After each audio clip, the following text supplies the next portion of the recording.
Hello everyone, this is Stephanie from Happily Homegrown, and today I'm going to take you on a little bit of a garden tour. We have a quarter-acre homestead here in the middle of suburbia.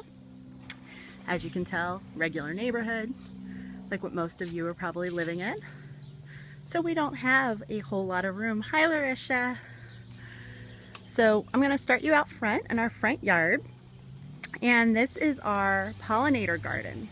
So our pollinator garden right now is mainly seed, and we've taken over the whole area. There is a blueberry bush and my daughter's cherry tree.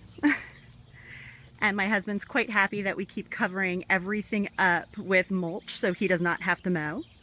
And in the corner we have the lilies that were at my grandparents' house. So those lilies are well over 50 years old at this point, and they came back. But this is our goal, is to attract some hummingbirds and bees and other pollinators to the yard. And I live in Morrisville, Pennsylvania, and we are a bird town. So a lot of us are trying to do things to encourage the birds and other pollinators. So hopefully we'll get some really good flowers growing and all that seed. It's what looks like kitty litter that's on the ground now. That's all wildflower seed. And I'm hoping that we get some really good perennials and some annuals in there to get hummingbirds. I've only seen one hummingbird in the 10 years that I've lived here, so I'm hoping for some more. So around we have our blueberry bush. That is one of 17 blueberry bushes we have on the property, and they do this whole long hedge all the way down our blueberries. We only put up the fence about a year ago, and when we put up the fence, my husband said I could plant, and I decided that I wanted to cover as much of the yard with edibles as possible. So originally we had thought about putting arborvitaes or yew bushes, something that's just evergreen, but instead we went with blueberries because one, they're delicious, two, they give you 3 seasons of foliage. So right now they're green, and you see all those blueberry blossoms on there. So this bush, as you can tell, lots of blueberries. I have a coffee cake already in mind for when they all come in. And in the fall, they look like burning bush. The leaves turn red, so they're absolutely gorgeous. So we have 17 of them now going the whole fence line, and I'm actually trying to think of where I can put some more. Don't tell my husband. Over the weekend, I found this cherry tree. It was a great deal. I got it with a Groupon. It cost me $3 out of pocket after my Groupon. So that is a North Star pie cherry. The other cherry tree is a Montmorency cherry. Neither of them need a pollinator, so they can grow independently on their own. They don't need to be near each other. So when this one gets potted, it will be on our other side of our yard. And we will have more cherries than we know what to do with. So I have to find some canning recipes besides eating them all fresh. This is our first pear tree. This is my son David's tree. And this is a Bartlett pear. No clue what that was. What was? Ah, okay. You didn't type it. No problem. You know, it's anything on social media, Facebook, Periscope, anywhere. Random things happen from time to time. We just roll with it. So this is a Bartlett pear. This went in the ground last year. We got 3 pears off of it last year. And if you look really close, these are the blossoms. And they've already been pollinated. And see that little fat stumpy there? That will be a pear. So we will probably get a dozen or 2 dozen pears just off of this tree this year. You want my yard? I have Larisha and a few other people keep telling me they're going to move in next door. There is a house for sale around the corner if anyone's interested. These long beds out front. Yes, Larisha, I told you we need to just buy up the entire town. We'll plant everything. We'll add our canning kitchens. We'll just homestead and homeschool. We have the right idea. So this first bed here, I planted all string beans this year. So it's all string beans and wax beans. And on the other side, I have decided we're doing more strawberries. Exactly, no grass, just produce, and maybe some things like the clover and dandelion for the bees. We need to keep them happy. So we got some strawberries here. And if you look really close, these itty bitties right here, here, and here. These are a type of strawberry called a Rutgers Scarlet. They were just developed by Rutgers University last year. And a friend of mine from the Greater Philadelphia Gardening and Homesteading Group dropped those off to me the other day. So I'm going to try to grow those. These are because my 2-year-old said, Mommy, I need those. So these are just 3 ever-bearing strawberries. And we already have our first little green strawberry on there, so happy. And then these right here, here, and there are also bare root strawberries. I don't remember the variety, but I was promised that they're going to be the size of a peach. So if you like strawberries, a strawberry the size of a peach is a very good thing. So I wanted some of those. I know, Larisha, the size of a peach. So I'm hoping, and I have peaches that are supposed to be the size of softballs. So between the two, we should have lots of fresh produce. These will not produce this year. So when you put strawberries in their bare root, they will not grow this year. Is that wild? Bed strawberries. Yes, so that is this whole bed. It's 1 foot wide and 10 feet long. That is all going to be strawberries. And this one that's currently string beans, next year will also be strawberries. So we're adding 2 more strawberry beds to the property. I also have a bed out back I'll show you in a little bit. That's also strawberries. I have a little thing for strawberries. This is our second pear tree. This is called a moonglow pear. It is a pollinator for the Bartlett. However, it is a little more delicate. The strawberries do multiply like crazy. Not as crazy as the raspberries, as we found out, however. This is a moonglow, and it does not handle the cold nearly as well. So you see these little curly leaves? I had somebody from the garden center check them out for me because I was scared there was a fungus or something growing on the tree.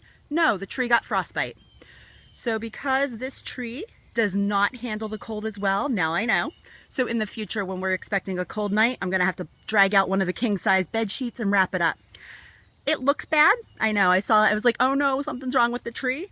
But it will not affect the fruit. And as long as they're still green, we still have photosynthesis, we still have pears. And there are 2. So right there, we have 2 pears. And we have another really big one starting down here. They are very similar in flavor to a Bartlett. So they're still kind of crisp, kind of sweet. They can well. I love them, love them. More blueberries. I know you're coming over. We need to have everybody over. Okay, this is the first of our raised beds. And this one I just kind of threw together this year in the foreground. So right here, these are all onion sets. I purchased a ½ a pound of onion sets for 50 cents at our local garden center. They look like little baby onions. They're teeny tiny, about the size of your thumb. They're all supposed to be yellow onions, Spanish onions. I just shoved them in the ground like you would a flower bulb, and they grow. I've never grown from onion sets successfully before. Why not? We'll see what happens. You now feel behind. Don't feel behind. I don't have a little one like you do. You can harvest those green onion tops at any time to use like scallions or spring onions. These guys over here, we have spinach and we have butter crunch lettuce, which is a head lettuce. I bought these as transplants, so see, you're not behind. I bought these already started and got them in the ground probably about 3 or 4 weeks ago. The greens are cold hardy, so they've been out since probably last week of March. And we have some red romaine and we have some green romaine. And this little cluster, back in January, I was cleaning out some seeds and I found a whole bunch of lettuces and spinach and kale seeds. I mixed them up and I dumped them on the ground in January and they came up. So around Easter they were tiny, but we were able to eat a few. And this is my son's nibble garden. And the 2-year-old will come out here and he goes, I want my leaves, I want my leaves. And he comes out and he eats his leaves. His favorite are the kale and the red romaine. And what I could do, this is bigger. I could take this one out like that, and that's a whole lettuce plant. And I could just transplant that and it would grow. Or we can just harvest and throw a little dressing on them and we have salad. And it pretty much, when you buy a mescula mix of salad greens, those seed packets, this is what you have. So if you find them on clearance at the end of season, at the Dollar Tree, anything like that, make your own with the lettuces and greens that you like and just toss them all together. Harvest them when they're little and you're good to go. So our raised beds, this is non-pressure treated wood. They are 6 inches tall. This one's only, 6 to 8 inches tall, depending on which bed it is. We get hem fir boards from Lowe's. They're really inexpensive. A lot of people talk about using cedar And I would love to use cedar. I just can't afford it. So this is what we do. Nibble garden. Yes. Well, the nibble garden for the older children ends up being the blueberries and the strawberries and just about everything else. So the 2-year-old has been the one getting on the greens. So we like those boards. And we do practice square foot gardening usually. So we run a nail in every 12 inches to make our feet. And then we do our grid with twine. So this is what's left of last year's twine, and it just breaks down. Homeowners associations are evil when it comes to wanting to garden. I have learned this the hard way from talking with many friends. Good luck with your battle. You can try to hide some things. I know like kale and cabbage and stuff. You can plant them out front just like you do with your ornamentals, and they can kind of hide among the hosta. Why are they evil? Because a lot of homeowners associations don't want people gardening in the front yard. They want everything to be uniform and to look exactly the same. You need to jump through hoops and get permission sometimes for what color flowers you want to plant, let alone if you want to do something crazy like garden your entire front yard and rip out the grass. So if it's in the back, you're usually okay as long as you have a fence. If you are open and they can see into your yard, they don't want to see that.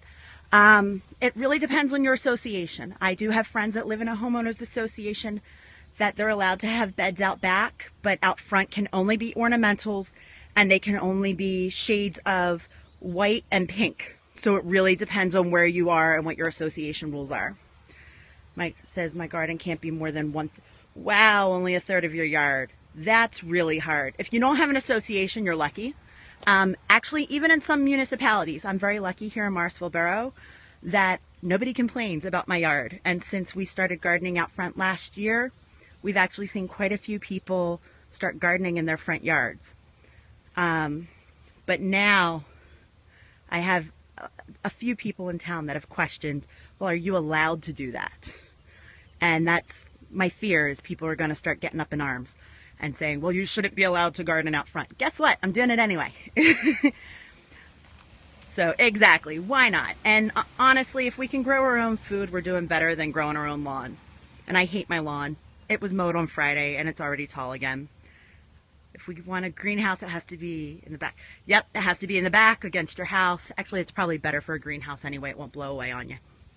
But it's annoying when you have to follow other people's rules and red tape, and you purchased your property. You should be allowed to garden and take care of it the way you choose. Same thing if you have a historical home and all the hoops you have to jump through with that. It's absolutely crazy. So this is a rhubarb bed. I have 4 very large rhubarb plants down the middle.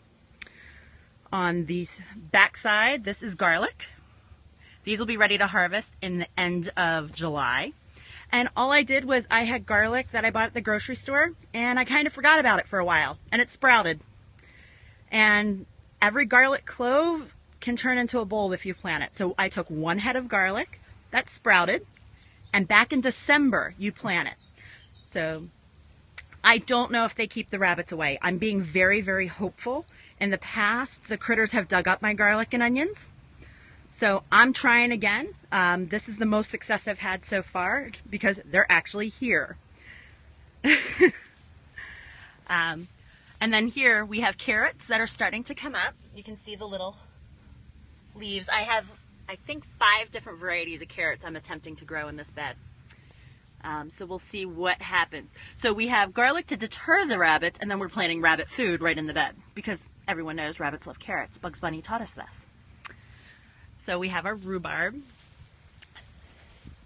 And then this rhubarb is going a little crazy. So I only saw rhubarb flower for the first time this year. And that's what this is here. This is a rhubarb flower. And we don't want that. So we just take them off and they're gone.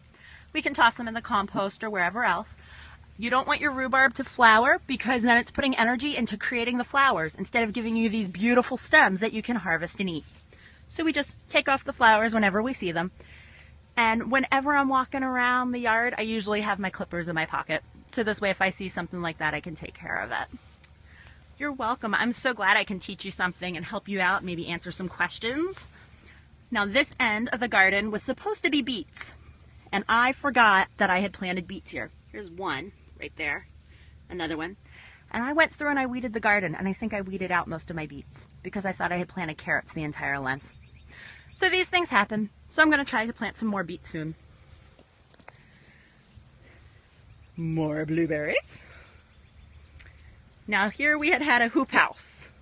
So last fall I had attempted to grow cabbage, Brussels sprouts, broccoli, cauliflower, and I didn't want those stinking little cabbage worms that nibble on everything to work their way through. So we had gotten a hoop house, which are these hoops right here, and we covered it in a fabric. And then I got the cabbage worms stuck inside. So they were trapped in there with all those veggies. So they had a free buffet, and I had 0 veggies out of this bed. And it's 3 feet by 10 feet, so 30 square feet of garden. That went to the bugs and not to me. So the hoops are here, the cover is off. We'll see what happens in the future.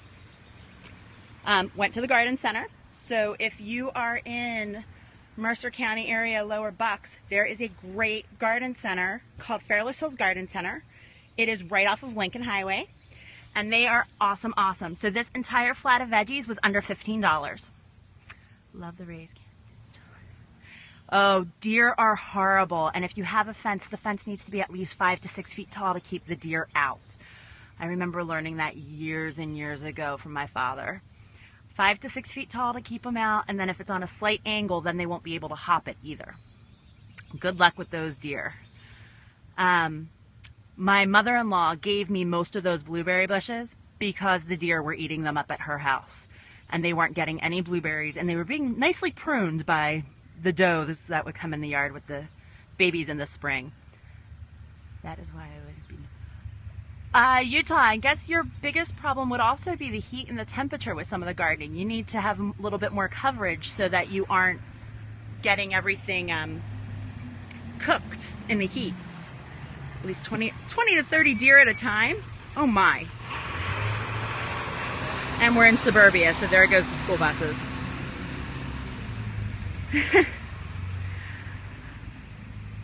So we have a grape. This is a Concord grape that I have to transplant. I want to make jelly. So that'll probably be another 2 years before it fruits. That's the downside of grapes. They do take 2 to 3 years in the ground before they start producing fruit. So we'll do that one. Tomatoes love the heat. You're absolutely right. So you can definitely do that pretty much anywhere. And as long as you keep the ground moist, they don't really care if they're getting direct sun all day long versus being under a little bit of coverage. My son decided at the garden center he needed mint. So we purchased every kind of mint that they had. Here's the catch. You never, ever, never plant mint where you don't want it, because it will spread and grow and take over. Okay?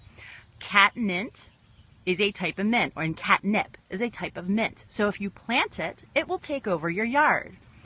So will all of the peppermints and spearmints and everything else. You want it in a planter or in a garden box or something like that. It's perfect for drying and making your own tea or your own extracts, but don't put it in your regular yard. We did this as children, and when my father would mow the lawn, for half the yard it would smell like cut grass, and half the yard would smell like peppermint candy canes. So it was delicious, but it isn't what we wanted to happen. What type of mint for tea? For tea, I like spearmint and peppermint. So I grow both, and I just put a little bit in with my tea. And you can dry them any way you like. We also make extracts out of them, and my son, this one here, is called chocolate mint. It has a darker brown variegated leaf, and it actually smells like a combination of chocolate and mint. It is divine. Peppermint is this smaller one here, and I keep the tags because I can't tell them apart, I'll be honest. And this big one with the larger leaf, that's spearmint. It's delicious. Hi Rachel, thank you for the introduction. So we have a greenhouse. This little greenhouse.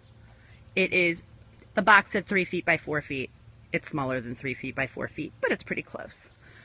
Came with a greenhouse plastic, and then, so you can see it rain. We have our water cycle. You can teach your children the water cycle. So with evaporation and condensation.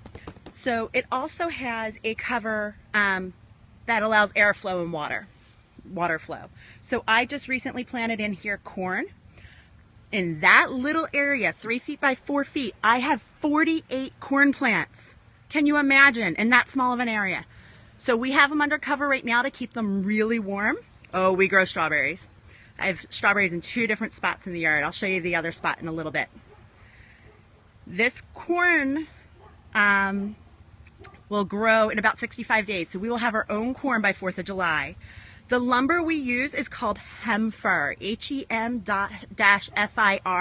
It is sold at Lowe's, and it's called Hem-Fir because they will either sell you hem or fir. It's hemlock or fir.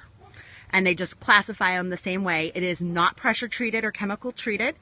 They do start to break down after about 5 to 6 years. Our beds are anywhere from 1 to 3 years old. So you get some life out of it. The ideal is to use cedar or redwood because they naturally repel pests and are watertight. I personally do not like using pressure treated. Okay? And I also do boards in standard lengths. So this bed is 10 feet long because you can get a board that is 10 feet long. And it makes it easier because I need less supports that way. If you go to happilyhomegrown.com, I have an entire post written up there about DIY raised beds, and it gives you the directions step by step, what we purchased and how we built these. So the reason the corn is in the greenhouse, one, I have squirrels, and squirrels like corn, and they will dig it up, and they take it out of the bird feeder and they'll dig it up here as well. The other reason is corn likes it warm. And it likes warm, and it thrives in warm. Normally in our zone, we are a zone 7. In this zone, you can plant corn now, but it does better if it's planted in May. So I'm getting about 2 to 3 weeks earlier because it's in a greenhouse and it's keeping it nice and warm. Once it is over about 12 inches tall, I will have to take the greenhouse off, and then we'll start it somewhere else. No matter where you live, so if you live even further north of here, if you're in a zone 6 or zone 5 or even a zone 3, by having a greenhouse in direct sun, and it's a hazy day, you can't tell, but by having it in direct sun, you raise your temperatures 1 to 2 zones, okay? And what that means is the temperature in there goes up significantly, and you can start your summer crops much earlier, direct sow in the ground. So next year I'm hoping to get 1 more of these, and I want to start my tomatoes in January and see if I can have a fresh tomato on my hamburger Memorial weekend. That's the goal for next year. This year it's fresh corn on the 4th of July. Around here, our local farms can usually get us fresh corn. It's usually the weekend right before 4th of July you can get some of it. The Jersey Silver Queen corn, Stella's farm in South Jersey, is wonderful. I can get it there.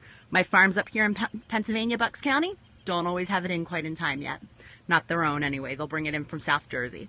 So that little bit, that 40-mile difference, it's there, and you need it. It gets it warmer. So we start the greenhouses so that we get food earlier, and we can have things a little bit ahead of time. Here is my favorite bush. This is a lilac. This is the only bush I have that I have ever seen a hummingbird on. I had 1 hummingbird last year, so I'm hoping to encourage more hummingbirds on it for this year. That was the front yard. Now we're going to start walking into the back. So we have regular hose. We attempted to do rain barrels. The barrels are in my backyard. They're not set up yet. Hosta. These babies, they were split. So I took about 1/3 out of that one and 1/3 out of that one, and you can't tell by looking at them. Hosta are perennial. They like to be split apart and divided out and moved. So if you have hosta that are this big, I mean, this is probably almost 3 feet across. Get in there with a shovel, split them apart, okay? You can do it now. It's a little iffy once they all leaf out, but when they're the little crowns, you can split them and you can move them. And then you laugh at the people that spend $25 on a plant that is in a 3-inch pot where you can just split it yourself and you get them all over the yard. Hosta also doesn't die. So we have a few where we just tossed a leaf or 2 with the roots and they rooted anyway. So it's good, it's green, it's perennial, it's a native. It attracts the pollinators in our area. These 2 taller shrubs were new last year. They were my Mother's Day gift. They are limelight hydrangeas. They like partial shade, and they get to be about 7 or 8 feet tall. And they put out these beautiful white blooms in globe clusters that get these little chartreuse tips. They won't bloom until probably June sometime, but they leafed out, so they survived the winter. I'm happy. This is our potato experiment for this year. This bed is just on a hill on the side of my house that was covered in straw. This is a straw we removed from the strawberries. And I added some compost and soil down the middle. And the way I'm standing, it looks really tiny, but that's about 12 feet long, and it's about 1.5 feet wide. And the potatoes were on sale at ShopRite in March for 99 cents a bag for St. Patrick's Day, because everyone needs potatoes and cabbage at St. Patrick's Day. And I forgot about the bag of potatoes, and they had eyes all over them. Well, guess what? That's all a seed potato is. So I took the potatoes from the grocery store, I cut them apart, I let them dry out a little bit, and I planted more than 30 sections of potato that have eyes on them. So I have never successfully grown potatoes. This is year number 3 and the 3rd time we're trying it. So we'll see what happens this year. Maybe I'll have potatoes.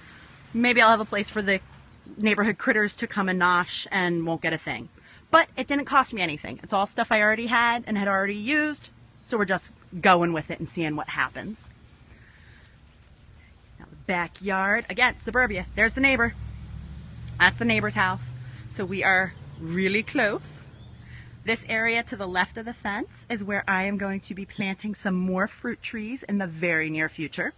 In fact, they're in the side of my garden, or side of the garage, ready to go in the garden. And these are some beautiful flowers. The brightly colored ones, these are called ranunculus. They are a perennial.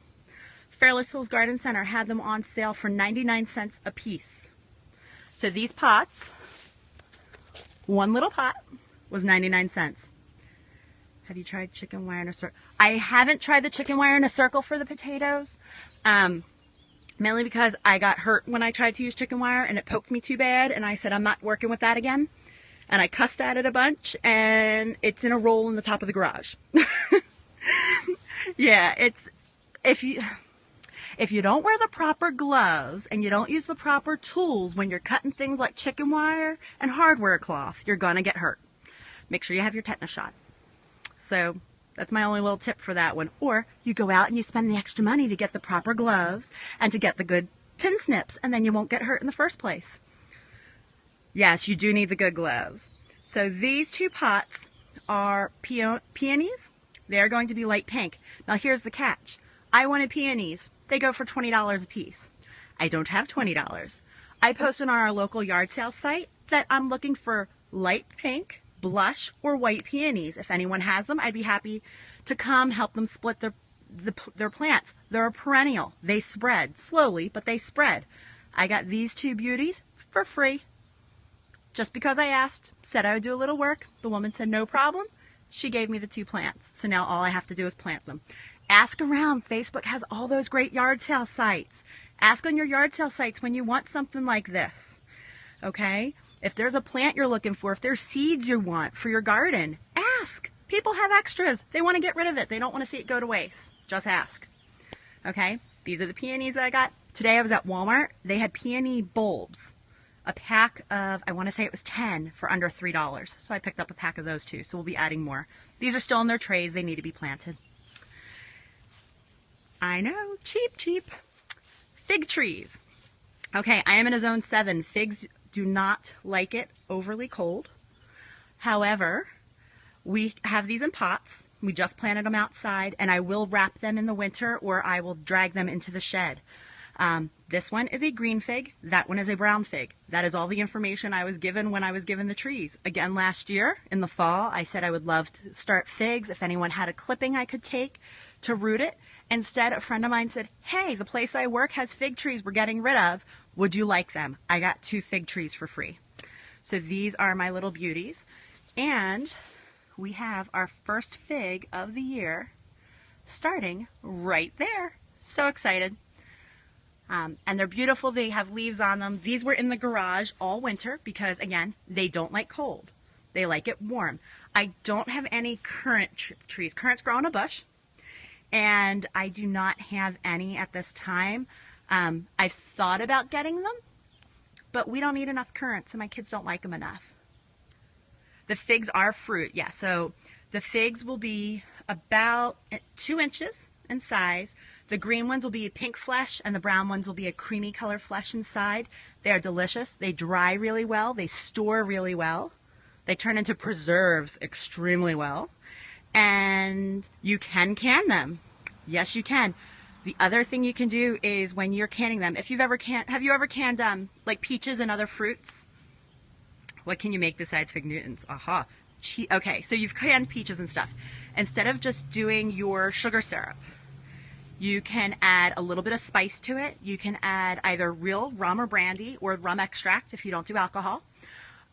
Or you can add cinnamon and cloves. And then you can take them and just cook them down into a jam, or even add balsamic vinegar and cook them down a little bit.